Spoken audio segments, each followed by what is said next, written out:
ഒരു നിമിഷം നമുക്ക് പ്രാർത്ഥിച്ചുകൊണ്ട് അമേരിക്കാൻ.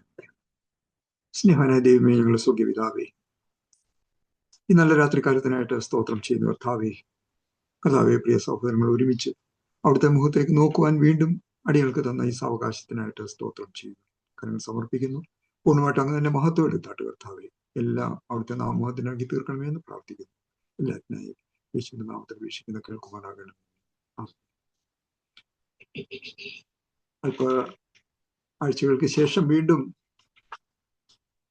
ദോഹയിലായിരിക്കുന്ന പ്രിയ സഹോദരങ്ങൾ ഒരുമിച്ച് ദൈവനാമത്തെ ഓർക്കാനും സംസാരിക്കാനും ചിന്തിപ്പാനും ഇടയാക്കിയതിനായിട്ട് ദൈവത്തിന് സ്തോത്രം ചെയ്യുന്നു. ആ പ്രിയ സഹോദരന് പാട്ട് പാടിയപ്പോൾ നമ്മള് വളരെ ഈണത്തില് ആ പാട്ട് പാടിപ്പോയി. എന്നാല് ഞാൻ വീണ്ടും ആ പാട്ട് ഹൃദയത്തിലേക്ക് വീണ്ടും ഒന്നുകൂടെ ഓർത്തപ്പോൾ ഇങ്ങനെയാണ്: പൊന്നേശു തമ്പുരാൻ നല്ലൊരു രക്ഷകൻ, എന്നെ സ്നേഹിച്ചു തൻ ജീവൻ വെച്ചു.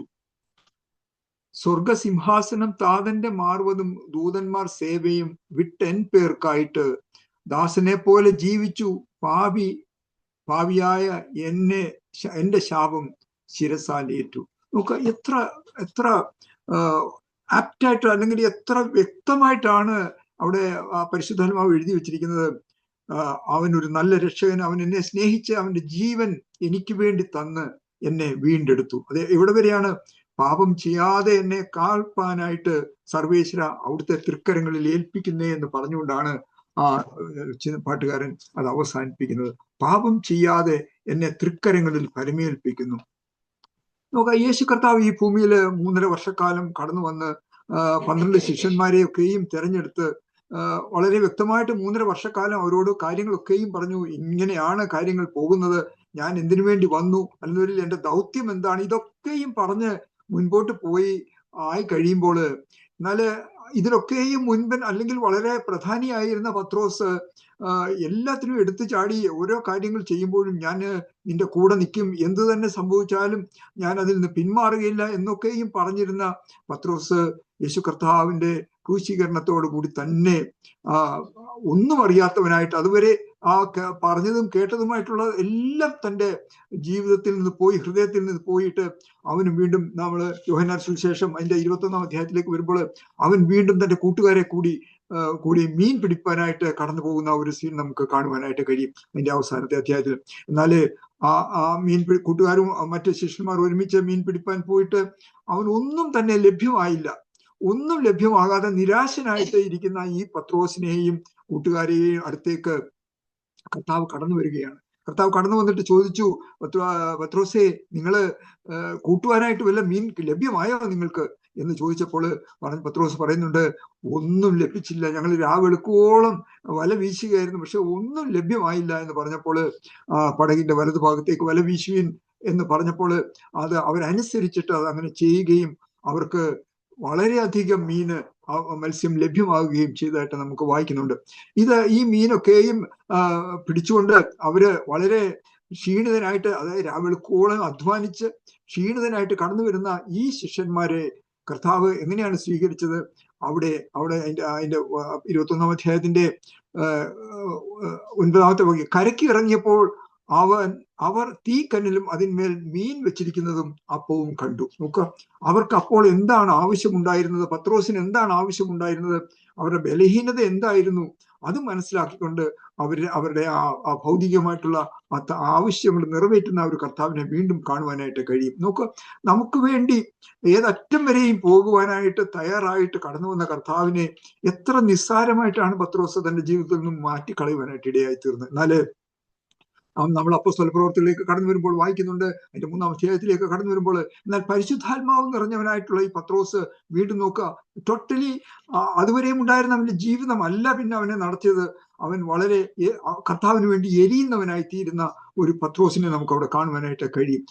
പത്രോസിന്റെ ഒന്നാമത്തെ ലേഖനത്തിലേക്ക് കടന്നു വരുമ്പോൾ അവിടെ നമുക്ക് കുറിവാക്യമായിട്ട് ഒരു വാക്യം നമുക്ക് വായിക്കാം. 1 Peter chapter 1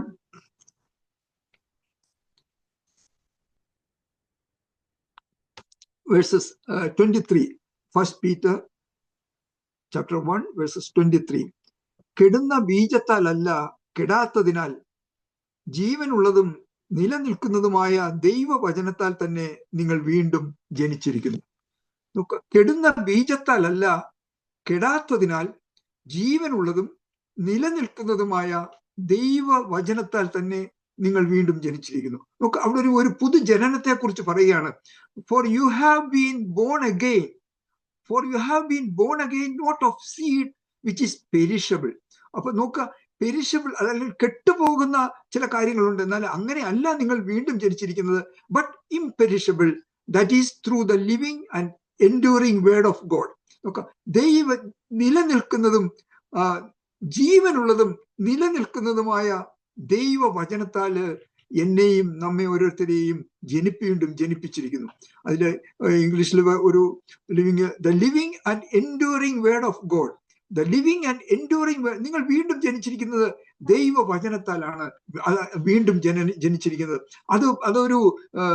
അത് പ്രൈമറി ആയിട്ട് അത് ദൈവവചനം തന്നെയാണ്, സബ്സിഡറി അല്ല. അത് പ്രൈമറി ആയിട്ട് പരമ പ്രാധാന്യമുള്ളത് തന്നെയാണ്. അതിന്റെ പ്രത്യേകത ദ ലിവിങ് വേർഡ്, അത് ജീവനുള്ള വചനമാണ്. അതിന്റെ വീണ്ടും ഈ വാക്യത്തിൽ തന്നെ ഓർപ്പിക്കുന്ന ദ എൻഡ്യൂറിങ് വേർഡ്, നിലനിൽക്കുന്നതുമായിട്ടുള്ള വചനം. അതായത് ജീവനുള്ള വചനമാണ്, അത് നിലനിൽക്കുന്ന വചനമാണ്. വീണ്ടും ജനിക്കുന്നതിന് മുമ്പായിട്ടുള്ള മനുഷ്യന്റെ അവസ്ഥ ഒന്ന് നോക്കുക. നമ്മൾ വീണ്ടും ജനിക്കുന്നതിന് മുമ്പായിട്ട് ആയിരുന്ന അവസ്ഥ നമുക്കറിയാം. എന്താണ് നമ്മുടെ അവസ്ഥ എന്നുള്ളത് നമുക്കറിയാം. ഉൽപ്പത്തി പുസ്തകം ആദ്യത്തിലേക്ക് കടന്നു വരുമ്പോൾ ആദിയിൽ ദൈവം ആകാശവും ഭൂമിയും സൃഷ്ടിച്ചു എന്ന് പറഞ്ഞതിന് ശേഷം അതിന്റെ രണ്ടാമത്തെ വചനത്തിലേക്ക് കടന്നു വരുമ്പോൾ അവിടെ പറയാം, ഭൂമി പാഴായും ശൂന്യമായും ഇരുന്നു, ആഴത്തിന്മീതെ ഇരുളുണ്ടായിരുന്നു. നമ്മുടെ ജീവിതത്തിലേക്ക് നോക്കുമ്പോൾ നമ്മൾ ഈ പറഞ്ഞ ഉൽപ്പത്തി പുസ്തകം അതിന്റെ രണ്ടാമത്തെ വചനം, ഭൂമി എങ്ങനെ പാഴായിരുന്നു, അല്ലെങ്കിൽ അത് ശൂന്യമായിരുന്നു, ആഴത്തിന്മേൽ അത് ഇരുളുണ്ടായിരുന്നു. ഈ ഒരു അവസ്ഥയായിരുന്നു വീണ്ടും ജനിക്കുന്നതിന് മുമ്പായിട്ടുള്ള നമ്മുടെ അവസ്ഥ. അങ്ങനെ തന്നെ ആയിരുന്നു. എന്നാൽ അത് നമ്മൾ ആരും അത് അംഗീകരിക്കുന്നില്ല എങ്കിലും അതാണ് വാസ്തവമായിട്ടുള്ള നമ്മുടെ അവസ്ഥ. എന്നാല് അവിടെയും ദൈവത്തിന്റെ ആത്മാവ് വെള്ളത്തിന്മീതെ പരിവർത്തിച്ചു കൊണ്ടിരുന്നു എന്ന് നാം വായിക്കുമ്പോൾ നമ്മുടെയും ജീവിതത്തിൽ നാം വീണ്ടും ജനിക്കുന്നതിന് മുമ്പായിട്ട് തന്നെ ഈ ആത്മാവ് നമ്മുടെ ഹൃദയത്തോട് പരിവർത്തിച്ചു കൊണ്ടേയിരിക്കുകയായിരുന്നു. എന്നാൽ നമുക്കതിനെ അക്സെപ്റ്റ് ചെയ്യുവാനായിട്ട് കഴിയില്ല. നമ്മൾ ആരും അതിനെ സ്വീകരിക്കാനായിട്ടും തയ്യാറായിരുന്നില്ല. പത്രോസിന്റെ ലേഖനത്തിൽ തന്നെ പറയുന്നു, ഫസ്റ്റ് പീറ്റർ അതിന്റെ 2-ാം അധ്യായത്തിന്റെ 2-ാമത്തെ വചനത്തില് അപ്പോസ്തലനായ പത്രോസ് വീണ്ടും പറയാണ്, ഇപ്പോൾ ജനിച്ച ശിശുക്കളെ പോലെ രക്ഷയ്ക്കായി വളരുവാൻ വചനം എന്ന മായമില്ലാത്ത പാൽ കുടിപ്പാൻ വാഞ്ചിപ്പിൻ. അപ്പോൾ നോക്കുക, ഇപ്പോൾ ജനിച്ച ശിശുക്കളെ പോലെ എന്ന് പറഞ്ഞാൽ ഒരു ശിശു ജനനം എടുത്തതിന് ശേഷം ആ കുഞ്ഞാകെ നോക്കുന്നത് അതിന് പാല് വേണം, അതിനു വേണ്ടി അത് കരയും. ആ കരച്ചില് ആ പാലിന് വേണ്ടി മാത്രമാണ്. അങ്ങനെ ഇപ്പോൾ ജനിച്ച ശിശുക്കളെ പോലെ രക്ഷയ്ക്കായിട്ട് നമുക്കൊരു വളർച്ച ഉണ്ടാകണം. അപ്പോൾ നോക്കുക, നാം ജീവനുള്ളതും നിലനിൽക്കുന്നതുമായ ദൈവവചനത്താൽ നമ്മളെ വീണ്ടും ജനിപ്പിച്ചിരിക്കുന്നു. അതിനുശേഷം നമ്മുടെ വളർച്ച എന്താണ്? ഈ രക്ഷയ്ക്കായിട്ട് വളരുവാനായിട്ട് നാം ഈ വചനം എന്ന മായമില്ലാത്ത പാൽ കുടിപ്പാന് നാം വാഞ്ചിക്കണം. അതിനുവേണ്ടി നാം ശ്രമിക്കണം. അതിനുവേണ്ടി നാം ഉത്സാഹമുള്ളവരായി തന്നെ തീരണം. നമുക്ക് സങ്കീർത്തന പുസ്തകത്തിലേക്ക് കടന്നു വരുമ്പോൾ വളരെ വ്യക്തമായിട്ട് 119-ാമത്തെ സങ്കീർത്തനത്തിലാണ് ഇത് വളരെ വ്യക്തമായിട്ട് പറയുന്ന ചില വാക്യങ്ങൾ നമുക്ക് കാണുവാനായിട്ട് കഴിയുന്നത്. അവിടെ പറയുന്നുണ്ട്, ഒരു how can a young man, ഒരു പുരുഷൻ മാത്രമല്ല, how can a young man or a young lady keep his or her ways pure. എങ്ങനെ? By keeping it according to your word. ഒരു യുവാവോ അത് യുവതിയോ ആയിക്കൊള്ളട്ടെ, തന്റെ നടപ്പിനെ നിർമ്മലമാക്കുന്നത് എങ്ങനെയാണ്?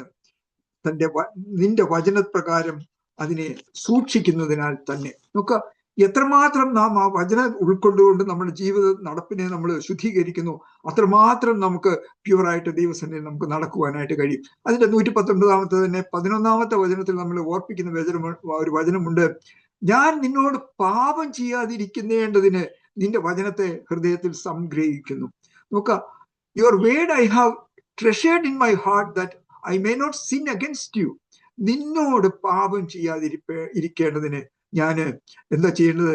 ആ വചനത്തെ എൻ്റെ ഹൃദയത്തില് ഞാൻ സംഗ്രഹിക്കുന്നു എന്ന് സങ്കീർത്തനക്കാരൻ അവിടെ പറയുന്നുണ്ട്. അതിന്റെ 113-ാമത്തെ വചനം 119-ന്റെ 113-ാമത്തെ വചനം നമ്മൾ ഓർപ്പിക്കുന്നത്, establish my footsteps in your word and do not let any iniquity have domain over me. എന്റെ കാലടികളെ നിന്റെ വചനത്തിൽ സ്ഥിരമാക്കണമേ, യാതൊരു നീതികേടും എന്നെ ഭരിക്കരുത്. നമുക്ക് എങ്ങനെ ഹൗ ക്യാൻ ഒരു യുവാവിനോ ഒരു യുവതിക്കോ എങ്ങനെ ഒരു പ്യുവറായിട്ട് തന്റെ നടപ്പിനെ നിർമ്മലമായിട്ട് ഈ ഭൂമിയിൽ നിർമ്മലമായിട്ട് കൊണ്ടുപോകാനായിട്ട് കഴിയും? ഒരൊറ്റ വഴി മാത്രമേ ഉള്ളൂ. നിന്നോട് പാപം ചെയ്യാതിരിക്കേണ്ടതിന് നിന്റെ വചനത്തെ ഹൃദയത്തിൽ സംഗ്രഹിച്ചുകൊണ്ട് മുൻപോട്ട് പോകുവാനായിട്ട് കഴിയും. എന്റെ കാലടികളെ നിന്റെ വചനത്തിൽ സ്ഥിരമാക്കണമേ. അങ്ങനെ സ്ഥിരമാക്കില് യാതൊരു നീതികേടും എന്നെ ഭരിക്കരുത് എന്ന് പറയുവാനായിട്ട് കഴിയും. ആ സങ്കീർത്തനൻ പറഞ്ഞതുപോലെ നമുക്കും നമ്മുടെ യങ്സ്റ്റേഴ്സ് ആയിട്ടുള്ളവർക്കൊക്കെയും ഈ ഒരൊറ്റ വഴി മാത്രമേ ഉള്ളൂ.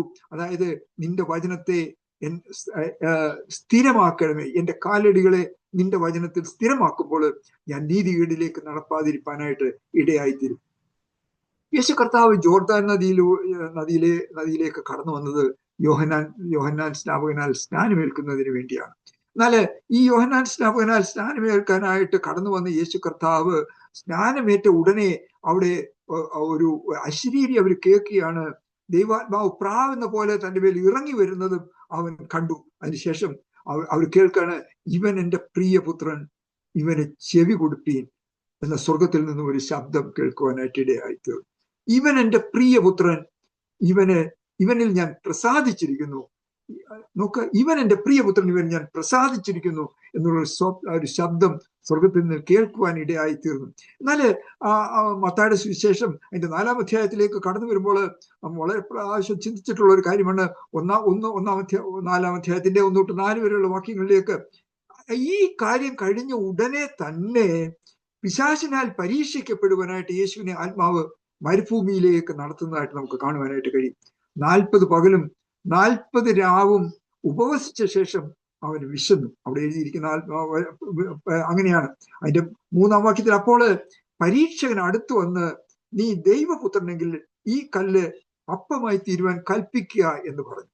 ഒക്കെ വളരെ വ്യക്തമായിട്ട് എഴുതി വെച്ചിരിക്കുന്ന ഒരു കാര്യമുണ്ട്.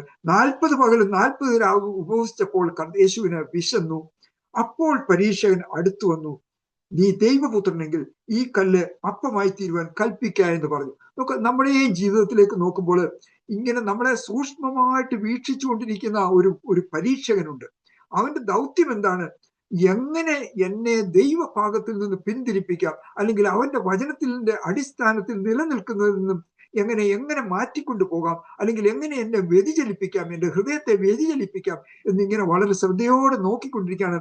എൻ്റെ ദൗർബല്യമായിട്ടുള്ള ഒരു സമയത്ത്, ഞാൻ ക്ഷീണിതനായിരിക്കുന്ന ഈ സമയത്ത് അവൻ വന്നിട്ട് അവൻ എന്നെ കൺവിൻസ് ചെയ്യുകയും നീ ഈ കാര്യങ്ങൾ ചെയ്യുവാനായിട്ട് നോക്കി. കർത്താവിനെ പോലും കൺവിൻസ് ചെയ്യുവാനായിട്ട് അവൻ കടന്നു വന്നു എന്ന് വരിയില് നമ്മയൊക്കെ നിസ്സാരമായിട്ട് തന്നെ കൺവിൻസ് ചെയ്ത് കൊണ്ടുപോകാനായിട്ട് ഇടയായിത്തീരും. അതുകൊണ്ടാണ് പറയുന്നത്, നമ്മൾ ഈ വചനത്തിൽ നിലനിന്നില്ല എങ്കിൽ തീർച്ചയായിട്ടും നമ്മൾ അവിടെ വീണ് പോകാനായിട്ട് ഇടയായിത്തീരും. എന്നാൽ ഇവിടെ കർത്താവ് ഈ പരീക്ഷകനോട് പറയുന്ന ഒരു കാര്യമുണ്ട്. അതിന് യേശു പരീക്ഷകനോട് പറയുന്നുണ്ട്, മനുഷ്യൻ അപ്പം കൊണ്ട് മാത്രമല്ല ദൈവത്തിന്റെ വായിൽ കൂടി വരുന്ന സകല വചനം കൊണ്ട് ജീവിക്കുന്നുവെന്ന് പറഞ്ഞു. നോക്കുക, ഈ വചനം പറയണമെന്ന് വരിയിൽ കർത്താവിന് ഈ വചനം അറിയണമായിരുന്നു. കർത്താവിന് എങ്ങനെ ഈ വചനം ദൈവപുത്രൻ ആയതുകൊണ്ട് ഈ വചനം ഓർമ്മിച്ചു കൊടുത്തതല്ല, തന്റെ ബാല്യത്തിൽ തന്നെ അവന് ഈ വചനങ്ങളൊക്കെയും സംഗ്രഹിച്ചു വെക്കുവാനായിട്ട് അതിനായിട്ട് അവന് തുനിഞ്ഞിറങ്ങുന്ന ഒരു കർത്താവിനെ നമുക്ക് കാണുവാനായിട്ട് 12-ാം വയസ്സില് അവന് യെരൂശലേം ദേവാലയത്തിൽ ചെന്ന് അവരോട് സംവാദിക്കണമെന്ന് വരിയില് അവന് വചനത്തിൽ അത്രമാത്രം ഡീപ്പായിട്ട് അവൻ അടി ഉറച്ചിരുന്നു എന്ന് നമുക്ക് മനസ്സിലാക്കുവാനായിട്ട് കഴിയും. നാം ശ്രമിച്ചു നോക്കിയാൽ നമുക്ക് മനസ്സിലാകാം, യേശു കർത്താവിന്റെ അടുത്ത് തന്നെ പരീക്ഷകനായി ചോദ്യമായി വന്ന ശാസ്ത്രിമാരോടും പരീശന്മാരോടും ഇതുപോലെ തന്നെ ശാസ്ത്രിമാരും പരീശന്മാരും ഒക്കെയും യേശു കർത്താവിന്റെ ഈ 3.5 വർഷത്തെ പരസ്യ ശുശ്രൂഷയുടെ സമയത്ത് അവന്റെ സന്നിധിയിലേക്ക് കടന്നു വരുന്നത് കാണുവാനായിട്ട് കഴിയും. നാം മത്തായിയുടെ സുവിശേഷം തന്നെ അതിന്റെ 22-ാം അധ്യായത്തില്, മത്തായിയുടെ സുവിശേഷം 22-ാം അധ്യായത്തില് 15 തൊട്ടുള്ള വാക്യങ്ങൾ നമ്മൾ വായിക്കുമ്പോൾ അവിടെ കർത്താവിനോട് ഒരു കൂട്ടം പരീശന്മാർ വന്നിട്ട് ഒരു ചോദ്യം ചോദിക്കുകയാണ്. അതായത്, കർത്താവെ, നീ പറയുന്ന കാര്യങ്ങളൊക്കെയും ഞങ്ങൾ സമ്മതിച്ചു തരാം, എന്നാൽ ഞങ്ങളുടെ ഈ ചോദ്യത്തിന് നീ ഒരു ഉത്തരം തരണം. എന്താണ്? കൈസർക്ക് കരം കൊടുക്കുന്നത് വിഹിതമാണോ? നോക്ക, കൈസർക്ക് കരം കൊടുക്കുന്ന വിഹിതമാണ്, അവനെ വാക്കിൽ കൊടുക്കണം. എന്താണ് കാരണം? എന്താണ്? നോക്കാതെ സുവിശേഷം എടുക്കാം. അതിന്റെ 22-ാം അധ്യായത്തില്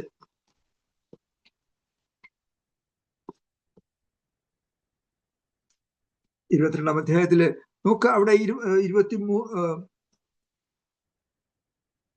അനന്തരം പരീശന്മാർ ചെന്ന് അവനെ വാക്കിൽ കൊടുക്കേണ്ടതിന് ആലോചിച്ചുകൊണ്ട് തങ്ങളുടെ ശിഷ്യന്മാരെ ഹെരോദ്യരോടുകൂടി അവന്റെ അടുക്കൽ അയച്ചു. ഗുരു, നീ സത്യവാനും ദൈവത്തിന്റെ വഴി നേരായി പഠിപ്പിക്കുന്നവനും മനുഷ്യരുടെ മുഖം നോക്കാത്തവനും ആകയാൽ ആരെയും ശങ്കയില്ലാത്തവനും എന്ന് ഞങ്ങൾ അറിയുന്നു. നിനക്ക് എന്ത് തോന്നുന്നു? കൈസർക്ക് കരം കൊടുക്കുന്നത് വിഹിതമോ അല്ലയോ എന്ന് പറഞ്ഞു തരണം എന്ന് പറഞ്ഞു. യേശു അവരുടെ ദുഷ്ടത അറിഞ്ഞ്, കപടഭക്തിക്കാരെ, എന്നെ പരീക്ഷിക്കുന്നത് എന്ത്? അതിനുശേഷം കരത്തിനുള്ള നാണയം കാണിപ്പീൻ എന്ന് പറഞ്ഞു. അവർ അവന്റെ അടുക്കൽ ഒരു വെള്ളിക്കാശ് കൊണ്ടുവന്നു. അവൻ അവരോട്, ഈ സ്വരൂപവും മേലെഴുത്തും ആരുടേത് എന്ന് ചോദിച്ചു. കൈസറുടേത് എന്ന് അവൻ പറഞ്ഞു. എന്നാൽ കൈസർക്കുള്ളത് കൈസർക്കും ദൈവത്തിനുള്ളത് ദൈവത്തിന് കൊടുപ്പീനെന്ന് അവരോട് പറഞ്ഞു. അവർ അത് കേട്ട് ആശ്ചര്യപ്പെട്ട് അവനെ വിട്ടുപോയി. നോക്ക, ഇവിടെ വളരെ വ്യക്തമായിട്ട് പറയുന്നൊരു കാര്യമുണ്ട്. അതായത് വാക്കിൽ കൊടുക്കേണ്ടതിന് അവന്റെ അടുത്തിലേക്ക് വന്ന പരീശന്മാരോട് വളരെ വ്യക്തമായിട്ട് തന്നെ അവൻ വിവരിച്ചു കൊടുത്തു, ഇങ്ങനെയാണ് കാര്യങ്ങൾ. എന്നാൽ അടുത്ത വാക്യം തന്നെ അടുത്തതായിട്ട് ഒരു പുനരുത്ഥാനം സംബന്ധിച്ച ഒരു ചോദ്യം നോക്കാം. ഈ പരീശന്മാര് അവിടെ ക്ഷീണിതരായി കടന്നുപോയത് കണ്ടപ്പോൾ വീണ്ടും അടുത്ത ഒരു ഗ്രൂപ്പ് വരികയാണ്. അവിടെ ഒരു സദൂക്യർ, അവര് വിശ്വസിക്കുന്നത് എന്താണ്? അവർ വിശ്വസിക്കുന്നു പുനരുത്ഥാനം ഇല്ല എന്ന് തന്നെയാണ് അവർ വിശ്വസിക്കുന്നത്. എന്നാല് അവർ ചോദിക്കുന്ന ചോദ്യം എന്താണ്? അതായത് ഈ പുനരുത്ഥാനത്തിന് ശേഷം പിന്നീടുള്ള കാര്യങ്ങളെ കുറിച്ചാണ് അവർക്കറിയേണ്ടത്. എന്നാൽ അവർ വിശ്വസിക്കാത്ത ഒരു കാര്യത്തെക്കുറിച്ച് അവർ ചോദിപ്പാനായിട്ട് ഇടയായി തീർന്നു. നോക്ക, അവർ ചോദിക്കുന്ന ഒരു ചോദ്യം, ഗുരു, ഒരുത്തൻ മക്കളില്ലാതെ മരിച്ചാൽ അവന്റെ ഭാര്യയെ ദേവവിവാഹം കഴിച്ച് തന്റെ സഹോദരന് സന്തതിയെ ജനിപ്പിക്കണമെന്ന് മോശ കൽപ്പിച്ചിട്ടുണ്ടല്ലോ. എന്നാൽ ഞങ്ങളുടെ ഇടയിൽ 7 സഹോദരന്മാർ ഉണ്ടായിരുന്നു. അവരിൽ ഒന്നാമത്തെ വിവാഹം ചെയ്ത ശേഷം മരിച്ചു. സന്തതി ഇല്ലാകിയാൽ തന്റെ ഭാര്യയെ സഹോദരന് വിട്ടേച്ചു. നോക്ക്, ഇങ്ങനെ ഈ പറഞ്ഞതിന് ശേഷം ഈ 7 സഹോദരന്മാരും മരിച്ചു പോയി. എന്നാല് അന്ത്യത്തില് പുനരുത്ഥാനത്തില് ഈ സ്ത്രീ ആരുടെ ഭാര്യയായി തീരും? നോക്ക, ഒരു ചോദ്യം ചോദിക്കുകയാണ്, കുടുക്ക് ചോദ്യം ചോദിക്കുകയാണ്. അപ്പോഴേ കർത്താവ് വളരെ വ്യക്തമായിട്ട് അതിന്റെ 22ാമത്തെ അധ്യായത്തിന്റെ 29ാമത്തെ വചനത്തില് അതിന് യേശു കർത്താവ് അവരോട് ഉത്തരം പറഞ്ഞത്, നിങ്ങൾ തിരുവെഴുത്തുകളെയും ദൈവശക്തിയെയും അറിയായിക കൊണ്ട് തെറ്റിപ്പോകുന്നു. നോക്ക്, നിങ്ങൾ തിരുവെഴുത്തുകളെയും ദൈവശക്തിയെയും അറിയായിക കൊണ്ട്. You are mistaken, not understanding the scriptures nor the power of God. ഇവിടെ വേറൊരു ട്രാൻസ്ലേഷൻ ഇങ്ങനെയാണ് പറയുന്നത്. അത് മെസ്സേജ് ബൈബിളിൽ, you do not know your Bible and you do not know how God works. Message ബൈബിളിലെ ഇങ്ങനെയാണ് quoting, you do not know your Bibles and you do not know how God works. ദൈവത്തിന്റെ പ്രവൃത്തികൾ അല്ലെങ്കിൽ ദൈവത്തിന്റെ അധികാരത്തെ, ദൈവശക്തിയെ അറിയായിക കൊണ്ട്, അല്ലെങ്കിൽ തിരുവെഴുത്തുകളുടെ വ്യക്തമായിട്ടുള്ള ബോധ്യമില്ലാത്തത് കൊണ്ടുമാണ് നിങ്ങൾ ഇങ്ങനെയുള്ള ചോദ്യങ്ങൾ ചോദിക്കുന്നതെന്ന് പറഞ്ഞവരെ ഒഴിവാക്കുന്നതായിട്ട് കാണുവാനായിട്ട്. എന്നാൽ ഒരു സാധാരണ മനുഷ്യൻ, ഇത് ഒന്നും അറിയാത്ത ഒരു മനുഷ്യൻ കടന്നു വന്നിട്ട് എത്ര നിസ്സാരമായിട്ടുള്ള ഒരു ചോദ്യം ചോദിച്ചാലും കർത്താവ് വളരെ വ്യക്തമായിട്ട് തന്നെ പറയുന്നത് നമുക്ക് അനേക സ്ഥലങ്ങളിൽ നമുക്ക് കാണുവാനായിട്ട് കഴിയും. ഒരു പാപിനിയായ സ്ത്രീയോ അല്ലെങ്കിൽ ഒരു പാപിയായിട്ടുള്ള ഒരു മനുഷ്യനോ ടാക്സ് കളക്ടറോ ആര് വന്ന് എന്ത് ചോദിച്ചാലും അവരോടൊക്കെയും വ്യക്തമായിട്ട് ആ ദൈവരാജ്യത്തെ കുറിച്ചുള്ള കാര്യങ്ങൾ പറഞ്ഞു കൊടുക്കുന്നതും നമുക്ക് കാണുവാനായിട്ട് കഴിയും.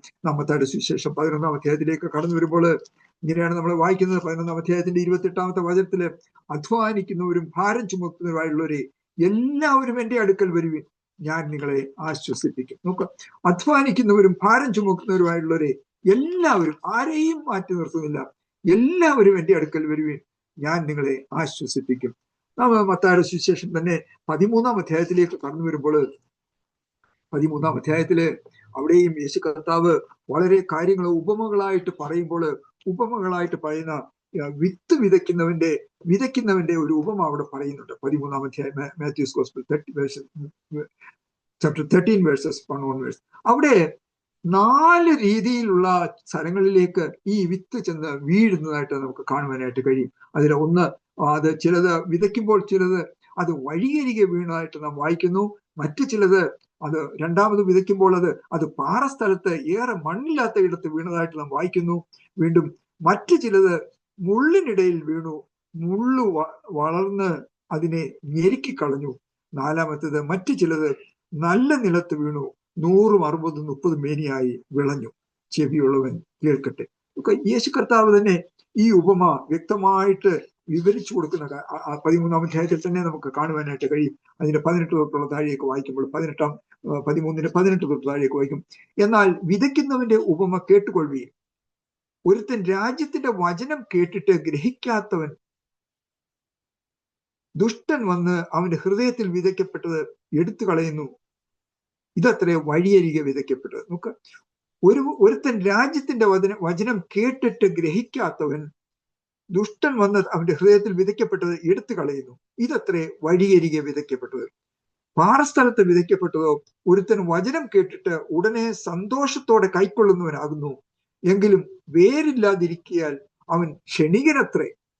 അടുത്തത് വചനം നിമിത്തം ഞെരുക്കമോ ഉപദ്രവമോ നേരിട്ടാൽ അവൻ ക്ഷണത്തിൽ ഇടറിപ്പോകുന്നു. മൂന്നാമത്തെ മുള്ളിന്റെ ഇടയിൽ വീണതോ വിതയ്ക്കപ്പെട്ടതോ ഒരുത്തൻ വചനം കേൾക്കുന്നുവെങ്കിലും ഈ ലോകത്തിന്റെ ചിന്തയും ധനത്തിന്റെ വഞ്ചനയും വചനത്തെ ഞെരുക്കിയിട്ട് നിഷ്ഫലനായി തീരുന്നതാകുന്നു. നമുക്ക് എത്ര 3 കാറ്റഗറി ഉള്ളവരും അവർ വചനം കേട്ടു, കാര്യങ്ങൾ ശരിയാണ്, എന്നാൽ ജീവിതത്തിൽ ജീവനായി തീരാതെ നഷ്ടപ്പെട്ടു പോകുന്ന ഒരു അവസ്ഥയിലേക്ക് കടന്നു പോകുന്നതായിട്ട് കാണുന്നത്. എന്നാൽ 4-ാമത്തെ കാറ്റഗറി നല്ല നിലത്ത് വിതയ്ക്കപ്പെട്ടതോ ഒരുത്തൻ വചനം കേട്ട് ഗ്രഹിക്കുന്നതാകുന്നു. നോക്ക്, വചനം കേൾക്കുക മാത്രമല്ല, അത് ഹൃദയത്തിലേക്ക് ഇറങ്ങിച്ചെന്ന് അത് നാം ഗ്രഹിക്കുകയും അത് ജീവനായി തീരുവാനായിട്ടും ഇടയായി തീർന്നു. അങ്ങനെ അത് വിളഞ്ഞ് 100, 60, 30 മേനിയായിട്ട് തീരുവാനായിട്ടും ഇടയായി തീർന്നു. നോക്ക്, എത്ര വ്യക്തമായിട്ടാണ് കർത്താവ് ഈ ഉപമ അവർക്ക് രണ്ടാമത് ഇന്റർപ്രറ്റ് ചെയ്ത് കൊടുക്കുന്നത്. യേശു കർത്താവ് നമ്മെ തന്നെ ഈ ഉപമ വളരെ വ്യക്തമായിട്ട് നമ്മോട് പറയുന്നുണ്ട്. അങ്ങനെ ചിലത് വഴിയരികെ വീഴുന്നതും പാറസ്ഥലത്ത് മുള്ളിനിടയിൽ വീണതൊക്കെയും വചനം കേൾക്കാഞ്ഞത് കൊണ്ടല്ല, എന്നാൽ അവർ ഗ്രഹിക്കാതെയും അവരെ ഏൽപ്പിച്ചിരിക്കുന്ന ദൗത്യം അവർ ചെയ്യാതെ വീഴുന്നത് കൊണ്ട് അവർക്കത് ജീവനായിട്ട് തീർന്നില്ല. നാമും ഈ വചനം കേൾക്കുക മാത്രം ചെയ്യല്ല, അത് നമ്മുടെ ജീവിതത്തിലെ ജീവനായിട്ട് തീരണമെങ്കിൽ നാം അനുസരിക്കുന്നവരായി തീരുവാനും നാം ബാധ്യസ്ഥരാണ്. നാം അപ്പോസ്തല പ്രവൃത്തികൾ 8-ാം അധ്യായത്തിന്റെ 26 തൊട്ട് 38-ാം വാക്യത്തിലേക്ക് കടന്നു വരുമ്പോൾ അപ്പോസ്തല പ്രവൃത്തി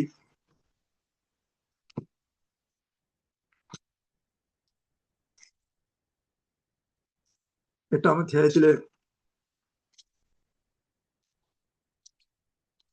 26-ാമത്തെ വചനം തൊട്ട് നമ്മൾ വായിക്കുമ്പോൾ അവിടെ ഫിലിപ്പോസിനെയും ഒരു ഷണ്ഡനെയും നമുക്ക് കാണുവാനായിട്ട് കഴിയും. Philip and the unique.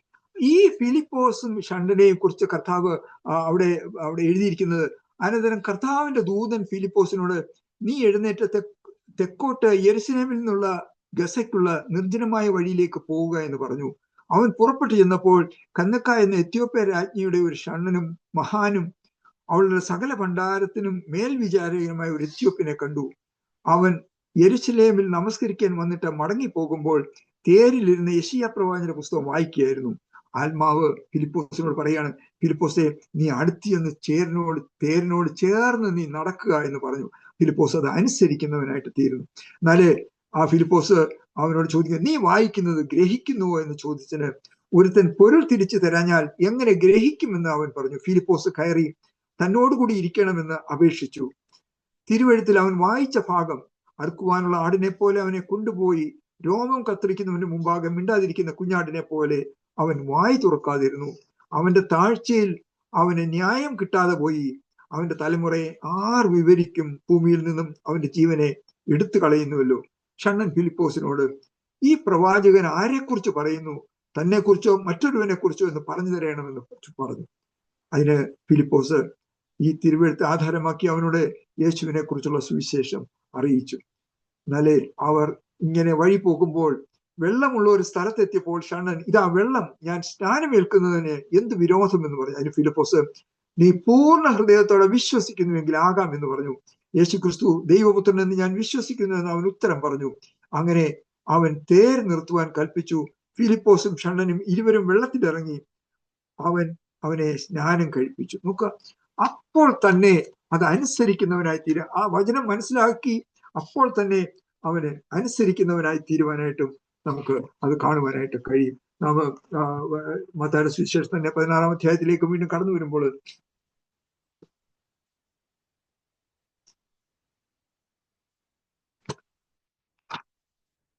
16-ാം അധ്യായത്തിലേക്ക് കടന്നു വരുമ്പോൾ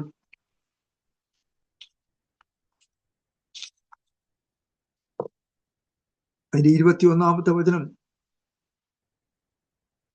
യേശു തന്റെ കഷ്ടാനുഭവത്തെ കുറിച്ച് ശിഷ്യന്മാരോട് മുൻകൂട്ടി പറയുന്നതായിട്ട് നമുക്ക് കാണുവാനായിട്ട് കഴിയും.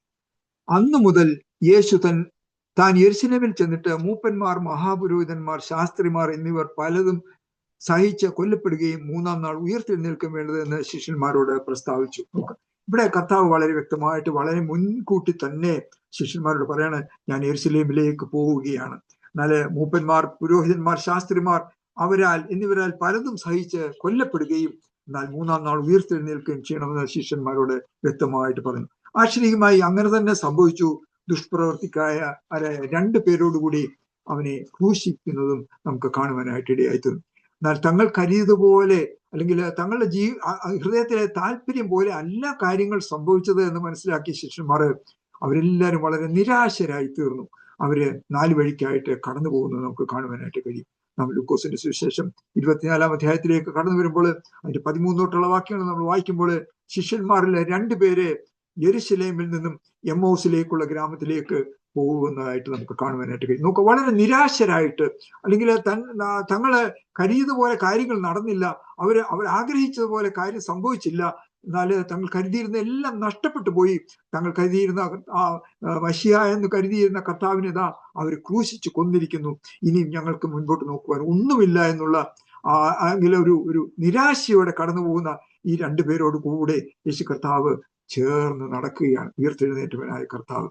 അങ്ങനെ ഈ ഗ്രാമത്തിലേക്ക് പോകേണ്ടവേ യേശു കർത്താവ് അവരോട് ചേർന്ന് നടന്നു. 24 ലൂക്കോസിന്റെ സുവിശേഷം 24-15 തൊട്ടുള്ള വാക്യങ്ങളാണ്. അങ്ങനെ മുൻപോട്ട് ചേർന്ന് നടക്കുമ്പോൾ അവർ സംസാരിക്കുന്നൊക്കെയും നിങ്ങൾ എന്താണ് കാര്യങ്ങൾ സംസാരിക്കുന്നതെന്നൊക്കെയും അങ്ങോട്ട് അന്യോന്യം ചോദിച്ചതിന് ശേഷം അതിന്റെ 25-26 അയ്യോ അവരോട് പറയുന്ന അവസാനം അയ്യോ ബുദ്ധിഹീനരെ, പ്രവാചകന്മാർ പറഞ്ഞിരിക്കുന്നത് എല്ലാം വിശ്വസിക്കാത്ത മന്ദബുദ്ധികളെ. നോക്കുക, അയ്യോ ബുദ്ധിഹീനരായ മനുഷ്യരെ, പ്രവാചകന്മാർ പറഞ്ഞിരിക്കുന്ന എല്ലാം വിശ്വസിക്കാത്ത മന്ദബുദ്ധികളെ, ക്രിസ്തു ഇങ്ങനെ കഷ്ടം അനുഭവിച്ചിട്ട് തന്റെ മഹത്വത്തിൽ കടക്കേണ്ടതല്ലയോ എന്ന് പറഞ്ഞു. അതിനുശേഷം 24 തൊട്ട് 30 അവരുമായിട്ട് കർത്താവ് അവരുടെ ഭവനത്തിലേക്ക് കടന്നു ചെന്നതും അവരുമായിട്ട് ഭക്ഷണത്തിനിരിക്കുമ്പോൾ അവൻ അപ്പം എടുത്ത് അനുഗ്രഹിച്ച് നുറുക്കി അവർക്ക് കൊടുക്കുകയും ഉടൻ തന്നെ അതിന്റെ 31-ാമത്തെ വചനത്തില് ഉടൻ തന്നെ അവരുടെ കണ്ണ് തുറന്നു, അവൻ ആരെന്നറിഞ്ഞു. 33-ാമത്തെ വചനത്തില് അവർ മടങ്ങി യെരുശലേമിലേക്ക് പോയി. വീണ്ടും നോക്കുക, അവര് യെരുശലേമിൽ നിന്ന് എമ്മൗസിലേക്ക് കടന്നു പോകുന്ന ആ വേളയില് വീണ്ടും തിരിച്ചവരെ യെരുശലേമിലേക്ക് മടക്കി കൊണ്ടുവരുവാൻ തക്കോണം അവർ ഹൃദയത്തെ തുറന്നു കൊടുത്തു. അതിന്റെ 48-ാമത്തെ വചനത്തിൽ വായിക്കുന്നത്, എന്റെ പിതാവ് വാഗ്ദത്തം ചെയ്തതിനെ ഞാൻ നിങ്ങളുടെ മേൽ അയക്കും. നോക്കുക, അവർക്കൊരു വാഗ്ദത്തം കൂടെ കൊടുക്കുകയാണ്. എന്റെ പിതാവ് വാഗ്ദത്തം ചെയ്തതിനെ ഞാൻ നിങ്ങളുടെ മേൽ അയക്കും. നിങ്ങൾ ഉയരത്തിൽ നിന്ന് ശക്തി ധരിക്കുവോളം നഗരത്തിൽ പാർക്കുവീൻ എന്ന് പറഞ്ഞു. ഉയരത്തിൽ നിന്നും ശക്തി ലഭിക്കുവോളം നഗരത്തിൽ പാർക്കണം, കാരണം എന്റെ പിതാവിൽ നിന്നും ഞാൻ വാഗ്ദത്തം ചെയ്തതിനെ നിങ്ങൾക്ക് തരും. നോക്കുക, പൂർവ്വവാക്യമായിട്ട് നാം വായിച്ചു, ജീവനുള്ളതും നിലനിൽക്കുന്നതുമായ ദൈവവചനത്താല് നിങ്ങൾ ജനിച്ചിരിക്കുന്നു. നോക്കുക, നമ്മുടെ ആയിരുന്ന അവസ്ഥയല്ല, ഇരുണ്ട അവസ്ഥയല്ല, അവിടെ ഇരുൾ മാത്രമായിരുന്ന നമ്മുടെ ജീവിതത്തിൽ നിന്നും നമ്മെ ജീവനുള്ളതും അത് നിലനിൽക്കുന്നതുമായ ദൈവവചനത്താൽ വീണ്ടും ജനിപ്പിച്ചിരിക്കുമ്പോൾ ഈ വചനം നമ്മളെ മുൻപോട്ട് നടത്തുന്നത് എന്തിനു വേണ്ടിയിട്ടാണ്? ആ ദൈവത്തിനെ എപ്പോഴും മുഖാമുഖം കണ്ടുകൊണ്ട് തന്നെ ആയിരിക്കാൻ തന്നെയാണ്. ദൈവവചനവും ദൈവശക്തിയുമായിരിക്കട്ടെ നമ്മുടെ ജീവിതത്തെ മുൻപോട്ട് നയിക്കുന്ന പ്രേരക ശക്തി. നമുക്ക് ദൈവവചനവും അല്ലെങ്കിൽ ആ ദൈവികമായിട്ടുള്ള ദൈവശക്തിയുമായിരിക്കട്ടെ നമ്മെ മുൻപോട്ട് നയിക്കുന്ന നമ്മുടെ പ്രേരക ശക്തി. The word of God and the power of God. ഇത് രണ്ടുമാണ് നമ്മളെ മുൻപോട്ട് നയിക്കേണ്ടത്. നാം യാക്കോബിന്റെ ലേഖനത്തിലേക്ക് കടന്നു വരുമ്പോൾ അപ്പോസ്തലനായ യാക്കോബ് അപ്പോസ്തലൻ പറയുന്ന ഒരു കാര്യമുണ്ട്. അതിന്റെ 1-ാം അധ്യായത്തിന്റെ 22-23 വചനങ്ങൾ നമ്മളെ ഓർപ്പിക്കുന്നത് ഇങ്ങനെയാണ്, എങ്കിലും വചനം കേൾക്കുക മാത്രം ചെയ്തുകൊണ്ട് തങ്ങളെ തന്നെ ചതിക്കരുത്. നോക്കുക, വചനം കേൾക്കുക മാത്രം ചെയ്തുകൊണ്ട്, നോക്കുക, ഒരു കേൾവി മാത്രമായി നമ്മുടെ ജീവിതത്തിൽ അത് ജീവനായി തീരുന്നില്ലെങ്കിൽ നാം നമ്മെ തന്നെ ചതിക്കുന്ന ഒരവസ്ഥയിലേക്ക് കടന്നു പോകുവാനായിട്ട് ഇടയായിത്തീരും. അതുകൊണ്ടാണ് അപ്പോസ്തലൻ യാക്കോബ് അപ്പോസ്തലൻ പറയുന്നത്, വചനം കേൾക്കുക മാത്രം ചെയ്തുകൊണ്ട് തങ്ങളെ തന്നെ ചതിക്കാതെ അതിനെ ചെയ്യുന്നവരായും ഇരിപ്പിൻ. ഒരുത്തൻ വചനം കേൾക്കുന്നുവെങ്കിലും ചെയ്യാത്തവനായിരുന്നാൽ അവൻ തന്റെ സ്വാഭാവിക മുഖം കണ്ണാടിയിൽ നോക്കുന്ന ആളോട് ഒക്കുന്നു. അടുത്ത വചനം നമ്മളെ ഓർപ്പിക്കുന്നത്, ഒരുത്തൻ വചനം കേൾക്കുന്നുവെങ്കിലും ചെയ്യാത്തവനായിരുന്നാല് അവൻ തന്റെ സ്വാഭാവിക മുഖം കണ്ണാടിയിൽ നോക്കുന്ന ആളോട് ഒക്കുന്നു. അവൻ തന്നെത്താൻ കണ്ടു പുറപ്പെട്ട് താൻ ഇന്ന രൂപമായിരുന്നു എന്ന് ഉടനെ മറന്നു പോകുന്നു. നമുക്കൊക്കെയും സ്വാഭാവികമായിട്ട് നമ്മൾ പുറത്തെവിടെയിലൊക്കെ പോകുമ്പോൾ നമ്മൾ കണ്ണാടിയിലൊക്കെയും നോക്കി എല്ലാം പെർഫെക്റ്റ് ആയിരിക്കുന്നല്ലോ എന്ന് കരുതി മുൻപോട്ട് പോകും. അല്പസമയം കഴിയുമ്പോൾ നമ്മൾ ഈ കാര്യം അങ്ങ് മറന്നു പോകും. നമ്മൾ കണ്ണാടിയിൽ നോക്കിയതും നമ്മളായിരിക്കുന്ന അവസ്ഥ എന്താണെന്നുള്ളത്. അങ്ങനെ ആകരുത്. അതായത് നമ്മൾ വചനം കേൾക്കുക മാത്രം ചെയ്തുകൊണ്ട് ചതിക്കാതെ അത് ചെയ്യുന്നവരായിരിക്കാനായിട്ട്, അല്ലെങ്കിൽ വചനം നമ്മുടെ ജീവിതത്തിൽ അത് ജീവനായി തീരുവാനായിട്ട് കർത്താവ് നമ്മെ സഹായിക്കേണ്ടവനായിട്ട് നമുക്ക് പ്രാർത്ഥിക്കാം. നമുക്ക് അറിവ് നല്ലത് തന്നെയാണ്. അറിവ് വേണം, മനുഷ്യർക്കൊക്കെയും അറിവ് വേണം. എന്നാൽ ചില കാര്യങ്ങളിൽ അത് വ്യക്തത വരുത്തും. വ്യക്തമാണ്, സത്യം തന്നെയാണ്. എന്നാലേ അറിവ് നമ്മളെ കൊല്ലുന്ന രീതിയിലേക്ക് കടന്നു പോകും. ആത്മാവോ അത് ജീവിപ്പിക്കുന്നു. എന്നാലേ അറിവിന് പകരമായിട്ട് ഒരു റെവല്യൂഷനാണ്, ഒരു വെളിപാടാണ് നിന്റെ ജീവിതത്തിലേക്ക്, നിന്റെ ഹൃദയത്തിലേക്ക് കടന്നു വരുന്നതെന്ന് വരിയില്. ആ വെളിപാട്, revolution will change your life. അത് നിന്റെ ജീവിതത്തിനെ മാറ്റിമറിക്കും. നിന്റെ നടപ്പ്, നിന്റെ നോട്ടം, നിന്റെ ലക്ഷ്യം എല്ലാം അത് വ്യത്യസ്തമുള്ളതാക്കും.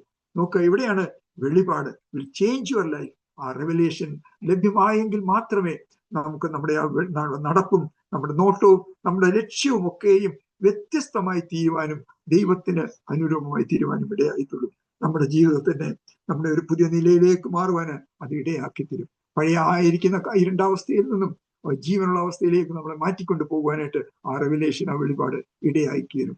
കെടുന്ന ബീജത്താൽ അല്ല, ജീവനുള്ളതും നിലനിൽക്കുന്നതുമായ ഈ ദൈവവചനത്തിൽ നാം വീണ്ടും ജനിച്ചവരാണ്. അത് നാം മറക്കാതിരിക്കുക. കാരണം നമ്മുടെ ഏത് അവസ്ഥയായിരുന്നാലും നമ്മളെ കർത്താവേ ഞാൻ നാളെ പാപം ചെയ്യില്ല എന്നല്ല, എന്നാൽ അപ്പോൾ തന്നെ കർത്താവേ എന്നോട് ക്ഷമിക്കണമേ എന്നുള്ള ആ ഒരു നിലവിളിയോടുകൂടി എഴുന്നേറ്റ് വീണ്ടും ഈ കാര്യത്തെ തന്നെ മുറുകെ പിടിക്കുക. കർത്താവേ, നീ എന്നെ ജീവിപ്പിച്ചിരിക്കുന്നത്, നീ എന്നെ വീണ്ടും ജനിപ്പിച്ചിരിക്കുന്നത് ജീവനുള്ളതും നിലനിൽക്കുന്നതുമായ ദൈവവചനത്താൽ തന്നെയാണ്. അതെപ്പോഴും ദൈവ വഴിയിലൂടെ എന്നെ നടപ്പാനായിട്ട് പ്രേരിപ്പിക്കും.